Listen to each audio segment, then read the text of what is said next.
Shopping for a barbell is a big deal as it's the only thing connecting you to the weight that you're moving around. So the quality and kind of barbell you buy directly affects your weightlifting experience. So to make sure you get it all right, go to your local barbell store.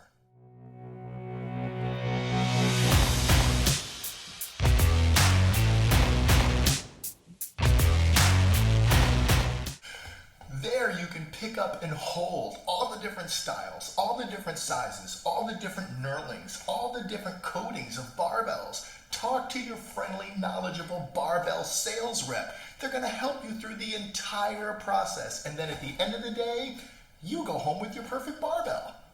In fact, barbell stores are so awesome, I made a complete list of them so you can find the one that's nearest you.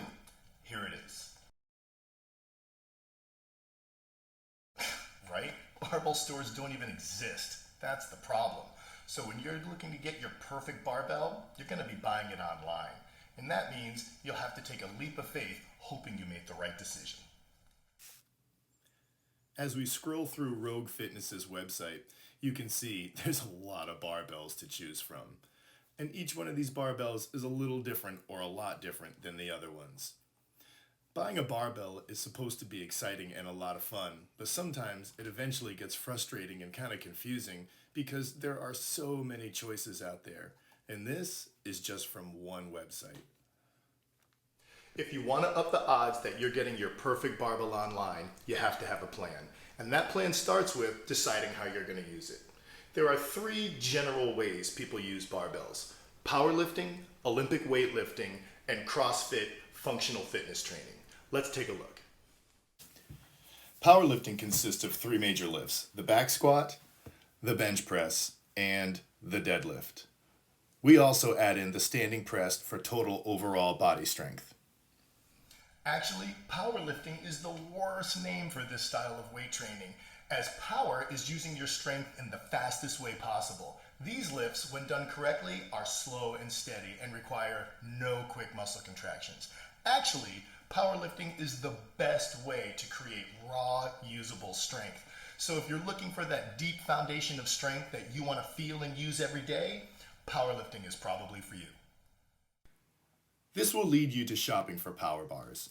Power bars are going to have the most aggressive knurling to really lock your grip onto the bar. They'll have a shaft diameter between 29 millimeters and 31 millimeters typically, although you can see here the Texas Power Bar has 28.5 millimeter diameter. These are the thickest, stiffest barbells with very little bounce, or what we call whip. They're also going to have an aggressive center knurl for keeping the bar secure on your back while back squatting. The sleeves on these barbells will rotate some for the slow lifts, mostly with regular bushings, but some models now, as seen here, contain composite bushings. Next is Olympic weightlifting. Now this trains for power, as your entire training process revolves around jacking heavy weight up off the ground as fast as possible so you can get your body underneath it. Olympic weightlifting consists of the snatch and the clean and jerk, which is exactly what you would see at Olympic competition. Now don't think Olympic weightlifting is boring because it contains only 2 lifts. Actually, there are tons of assistance exercises out there that are designed to improve your snatch and your clean and jerk. That's going to keep your workout routines ever-changing and always interesting. So if you're looking to develop explosive power or want a weight training style that dramatically improves your sports performance, Olympic weightlifting might be for you. Olympic weightlifting bars are designed to be moved quickly and possibly for varying your grip like with the clean and jerk.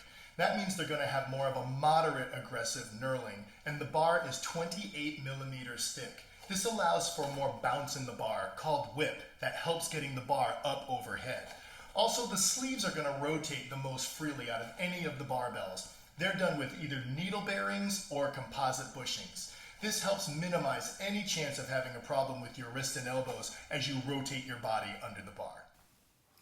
When shopping for an Olympic weightlifting barbell, you're going to run into 2 different kinds: a competition bar and a training bar. Competition bars are IWF certified from the International Weightlifting Federation. They're built to the tightest specifications and have the highest quality. They also have the highest price. You do not need to buy an Olympic competition bar. Most Olympic training bars are built to IWF specifications, but didn't have tight enough tolerances to be certified. You can still find training bars with bearings in the sleeves, but many of them will have composite bushings. These barbells can be still very high quality and will last you a lifetime. All Olympic training bars will have Olympic knurl marks, and many of them will have dual knurl marks. Olympic training bars can vary a lot on how loud they are when they're dropped, which may stop you from doing early morning or late night workouts at home. It's worth going on the weightlifting forums to get some information on which brands and models are louder than others. Finally, we have CrossFit, or functional fitness training. The way I like to look at CrossFit is instead of weight training to improve your sport, CrossFit is the sport. Functional fitness training combines strength, power, and adds in a conditioning component, typically by doing high repetition activities or doing as many reps as possible in a set period of time. CrossFit workouts can include anything and everything in the world of fitness training and weight training. So if you're looking to either develop or show off your athletic ability with weight training, CrossFit might be for you. Barbell manufacturers use many names for these kinds of bars, like multi-purpose bars, fitness bars, utility bars, and more, because they can't use the name CrossFit as it's a registered trademark. This line of bars typically has a 28.5 millimeter shaft diameter that gives the middle of the road between whip and stability. Many of these bars have the least aggressive knurling, so the high reps don't chew up your hands. Some have no center knurl, and others have a more passive center knurl that will still stick to your back a little for back squats, but won't chew up your neck for power cleans. Sleeves that rotate on bushings are typically found on these bars, and all of these bars should have dual knurl marks. Not sure where to start? I recommend powerlifting style training with the Core 4 lifts. Packing on raw foundational strength is the best way to start your new weight training lifestyle. It also creates the fastest and most noticeable changes in your everyday life. And later on down the road, it makes all the other forms of weight training easier and more enjoyable. A power bar is a great first barbell. Its stiffer feel, more aggressive knurling, and center knurling for back squats makes for a very stable and secure weightlifting experience. And later on down the road, if you want to switch your style of weight training, just get another barbell that perfectly matches that weight training style. I would rather have 3 or 4 specific barbells that are perfect for each style of weight training than just one barbell that tries to cover all the bases but really isn't great at anything. And come on! With all of the physical and medical benefits a barbell gives you, compared to the price of doctor's visits or medications, barbells are dirt cheap! The last major decision you'll make is the coating you want on your bar. Decades ago, all barbells were made with bare steel and had no coatings at all. This is a shot of my Rogue Ohio Power Bar in bare steel. These bars require some maintenance with 3-in-1 oil and a stiff nylon brush. Even with this maintenance, the surface of the bar will discolor over time and get a nice aged patina. I think it's beautiful, but the industry calls it corrosion. So coatings have been developed to stop this corrosion. They're all applied to the bar at the end of the manufacturing process. Moving up in durability from bare steel comes black oxide. This is when a bare steel bar is dipped into a solution to intentionally oxidize the steel. This coating is very thin and pretty cool looking, but doesn't offer much corrosion protection and will start to wear off over time. Next in line in coating durability comes zinc.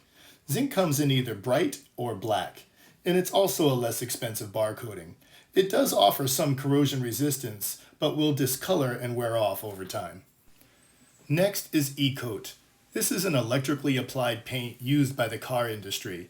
Typically it's in the color of black and used to color bars and weight plates.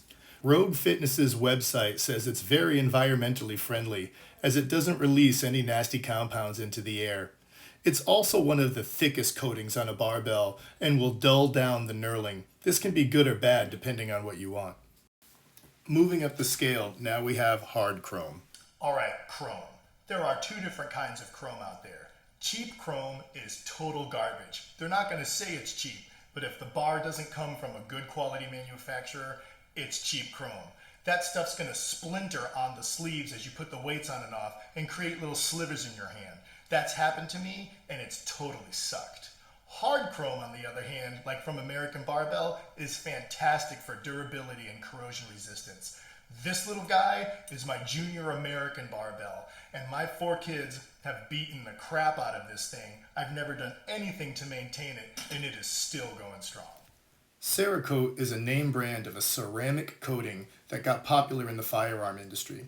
American Barbell was the first to use it on their barbells, and now every major barbell company is using it. Cerakote is sprayed on and highly durable and highly protective, and it comes in a ton of fun and different cool colors. At the top of the durability list comes stainless steel.